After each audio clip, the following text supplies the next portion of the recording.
अस्सलाम वालेकुम। कैसे हैं आप सब? उम्मीद है बिल्कुल ठीक ठाक होंगे। और आज हम बात करेंगे एलिमेंडा प्लांट की केयर के बारे में। एलिमेंडा प्लांट एक समर का फ्लावरिंग प्लांट है, लेकिन इसमें फ्लावरिंग सर्दियों में भी होती रहती है और गर्मियों में इसकी फ्लावरिंग थोड़ी ज़्यादा होती है। एलिमेंडा प्लांट के ऊपर मेरी एक वीडियो मौजूद है और फिर भी मुझे ये बहुत सारे क्वेश्चंस आ रहे थे कि हमारे एलिमेंडा प्लांट जो हमने पॉट में लगाया हुआ है उसके अंदर फ्लावरिंग ज़्यादा नहीं हो रही है और ये कि उसके जो हैं वो लीव सूख रहे हैं। तो बिल्कुल एलिमेंडा प्लांट में फ्लावरिंग कुछ वजूहात की बिना पर कम हो जाती है, या ये कि उसके लीव्स कुछ वजूहात की बिना पर सूखते हैं। तो आज हम इसी मौजू पर बात करेंगे। और पहले मैं थोड़ी सी आपको इन्फॉर्मेशन दे दूं कि एलिमेंडा प्लांट जो है वो ना सिर्फ ये कि एक बुशी प्लांट की भी होता है, बुशी प्लांट भी होता है, बल्कि इसकी वाइन भी होती है और वाइन में भी इसकी बड़ी अच्छी फ्लावरिंग होती है। और स्पेशली वाइन की हमें बहुत ज़्यादा केयर नहीं करनी पड़ती है अगर हम ज़मीन में लगाते हैं। पॉट में तो ज़ाहिर बात है हमें बहुत ज़्यादा केयर करनी पड़ती है, लेकिन वाइन जो ज़मीन पर लगाई जाती है उसमें इतनी केयर नहीं करनी पड़ती है, लेकिन पॉट में फिर केयर हम करते हैं। जैसे कि आप ये देख रहे हैं, मेरा एलिमेंडा का जो ये प्लांट है इसके भी लीव्स येलो हो रहे हैं। अब सोचने की बात ये है कि आखिर इतनी मैं केयर करती हूँ तो इसके लीव क्यों येलो हो रहे हैं, जबकि मैंने इसको 3 से 4 घंटे की डायरेक्ट सनलाइट में भी रखा हुआ है, पानी भी ख्याल रखती हूँ। लेकिन आप गौर से देखिए कि इसके अंदर कितनी सारी रूट्स बन गई हैं। और ज़ाहिर बात है अब ये प्लांट जो है चाह रहा है कि इसको इससे बड़ा गमला दिया जाए, इसलिए कि ये पॉट इसके लिए छोटा है और सारी रूट बाउंडिंग हो गई है। और अगर मैं इसके ऊपर मिट्टी मैंने हटा दी है, अगर देखिए मैं मिट्टी इसमें ना हटाई होती, वो तो मैंने आपको दिखाने के लिए हटाई इसलिए कि पर मिट्टी थी तो पता ही नहीं चल रहा था कि आखिर ये क्यों इसके अंदर इसके लीव सारे ये येलो येलो हो रहे हैं। ठीक है, तो होता यही है कि अक्सर उसके अंदर रूट बाउंड हो जाती है और हम ऊपर से पानी डाले जाते हैं, सब केयर करते रहते हैं, लेकिन हमारा प्लांट आहिस्ता आहिस्ता सूखता रहता है। और आप ये देखिए कि इसके पहले फ्लावर्स काफ़ी बड़े बड़े थे, इस वक्त इसके फ्लावर्स थोड़े से छोटे हो गए हैं, हालांकि फ्लावरिंग अभी भी हो रही है। एक तो ये वजह होती है फ्लावरिंग ना होने की, और एक ये कि इस तरह के जितने भी फ्लावरिंग प्लांट्स हैं वो थोड़ा एसिडिक सॉइल मांगते हैं। अगर हम उनको एसिडिक सॉइल नहीं दे पाते तो उनके अंदर फ्लावरिंग कम होती है। तो इसके लिए किया ही जाता है कि 1 लीटर पानी में 1 टीस्पून सिरका मिला लीजिए और अपने प्लांट में दे दीजिए। इससे इनमें फ्लावरिंग भी अच्छी हो जाएगी और ज़्यादा होगी। इसके अलावा सरसों की खली को भी का भी फर्टिलाइज़र, लिक्विड फर्टिलाइज़र हम देते हैं।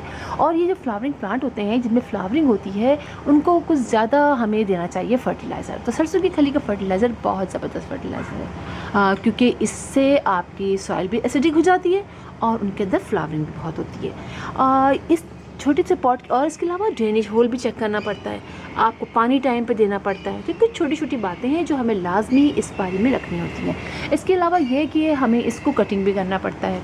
अगर हम इस प्लांट को हम कट नहीं करते तो ये सीधा लंबा होता चला जाता है। तो मैं आपको दिखाऊंगी, मेरा एक प्लांट काफ़ी लंबा हो गया है और वो मैंने खुद भी नहीं कटिंग की। इससे जैसे कि मैं आपको बताती हूँ कि मुझे लंबे लंबे प्लांट्स पसंद है तो मैंने उसको नहीं किया, लेकिन अब उसकी लुक ज़्यादा अच्छी नहीं लग रही है, वो मुझे थोड़ा सा कट कर देना चाहिए था। तो चलिए मैं आपको दिखाती हूँ कि वो प्लांट कहाँ है और उसकी लुक अब कैसी है, और उसके अंदर फ्लावरिंग हो गई थी, आजकल थोड़ी सी रुकी हुई है। तो चलिए मैं आपको वहाँ लेके चलती हूँ।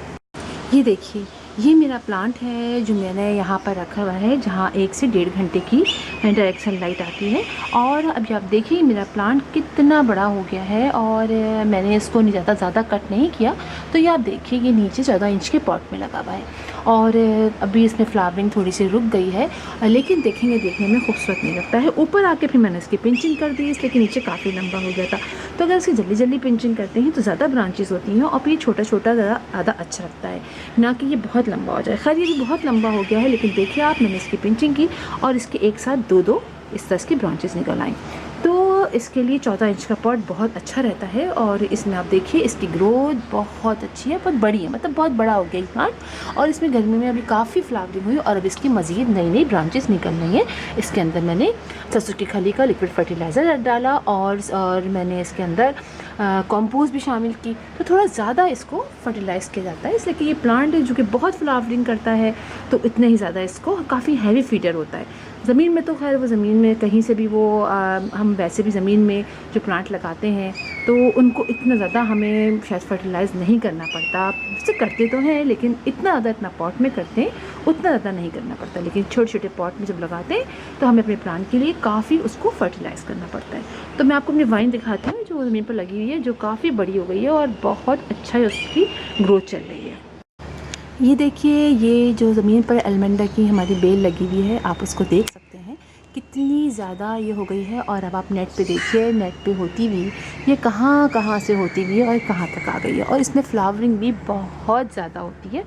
चूँकि ज़मीन पर जब हम लगाते हैं ना तो उसमें हमें बहुत ज़्यादा उनको फर्टिलाइज़ नहीं करना पड़ता। बस जो हम 2 से 3 दफ़ा साल में फ़र्टिलाइज़ कर देते हैं वो वही जो फर्टिलाइज़र उनके लिए बहुत अच्छा रहता है। लीव्स ऊपर से गिरते रहते हैं, कंपोस्ट बनती रहती है। और अक्सर ऐसा होता है कि मैं उनके अंदर जो लीव्स गिरते हैं वो वही उसी के अंदर मैं डाल देती हूँ। तो होता ये है उससे फर्टिलाइज़र ख़ुद ही बनता रहता है, यानी कंपोस्ट बनती रहती है और हमारा प्लांट बहुत अच्छी तरीके से ग्रो करता है। तो ये बेल जो देखिए आप कहाँ से कहाँ होती हुई यार, ये बहुत फैल गई है और इतनी अच्छी ग्रोथ है। तो एलमंडा के नीचे जो बेल होती है उसको आप रस्सी बांध दें तो वो ऊपर चढ़ जाती है आराम से, लेकिन जो पॉट में लगाते हैं तो उनकी हमें थोड़ी ज़्यादा केयर करनी पड़ती है। तो अब हमें, और जिनके वहाँ सही से यानी एलमंडा में फ्लावरिंग नहीं हो रही है तो वो सब चीज़ चेक करें। उसको 3 से 4 घंटे की आप डायरेक्ट सनलाइट में रखिए। जब डायरेक्ट सनलाइट में रखेंगे आप तो उतनी ही आप पानी भी डालेंगे ज़्यादा, और उसी लिहाज से बड़ा पॉट होना चाहिए। इसलिए कि जब पानी हम दिन में बाज़ औक़ात 2 दफ़ा डालना पड़े तो 2 दफ़ा डालिए, इसलिए कि जब बहुत गर्मी पड़ती है तो फिर उनमें जल्दी से उनकी सॉइल जो है वो ड्राई हो जाती है। इसीलिए उसके अंदर जब आप बनाइए तो कोकोपीट की मिकदार थोड़ी ज़्यादा कर दीजिए, तो उससे फिर आपका प्लांट ड्राई नहीं होगा और जल्दी उसकी सॉइल ड्राई नहीं होगी तो फिर लीव नहीं सूखेंगे। ठीक है, तो फिर इंशाल्लाह आपसे मुलाकात होती है किसी और वीडियो में किसी और टॉपिक के साथ। तब तक के लिए अल्लाह हाफ़िज़।